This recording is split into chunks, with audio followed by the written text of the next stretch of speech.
Welcome into the Extra Point presented by American Jewelry. The Blue family understands buying jewelry can always be overwhelming, but they make it fun and easy. You can visit their two locations, one in Mount Juliet, one in Brentwood since 1974. Their website is also American.jewelry. So, Zach, we learned this week that Greg Sankey, the SEC commissioner, was the one who stepped in and did not allow Alabama to hire Hugh Freeze as an offensive assistant coach. What did you think about the commission's decision? Well, first, that tells me that Butch Jones wasn't the first choice. He was second place in. Second, third, fourth. We don't know where he was.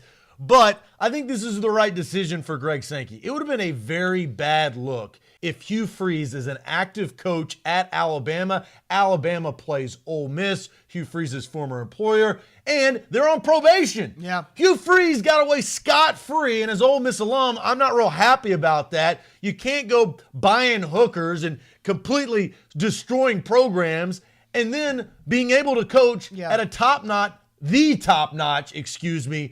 program in the country under Nick Saban. Nick Saban is not a rehabilitation center, okay? And over the past couple of years with Sark and Lane Kiffin, it's been treated like this.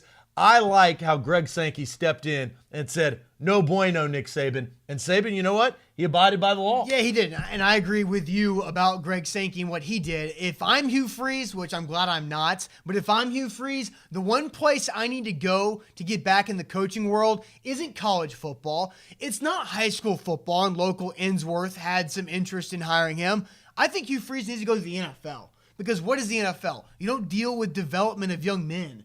It's all business. So Hugh Freeze, if he wants to get back in rehab as a coach, the NFL is where he needs to go, not the SEC, because Missouri had some interest in him too. But go to the National Football League where it's all about football. Get your football stuff figured out, your personal life figured out too, and then go back and try to become a head coach somewhere else. The hardest thing for that, and I could see where that goes, is Hugh Freeze. He bases his sales pitch on the development of men. I know. And but when he you failed don't, at that though. I know. But that's what he does. So go back and get your football stuff right first, and then you can come back to college and try to recruit and develop young men like he was trying to do at Ole Miss before all this mess happened. I don't think it's a terrible idea. He needs to get back into the film room, and you got to start over. You got to take a step back before you take a step forward. And if Saban's rehab program is not available, you got to go somewhere else. And that's today's Extra Point presented by American Jewelry here on A to Z Sports Nashville.com.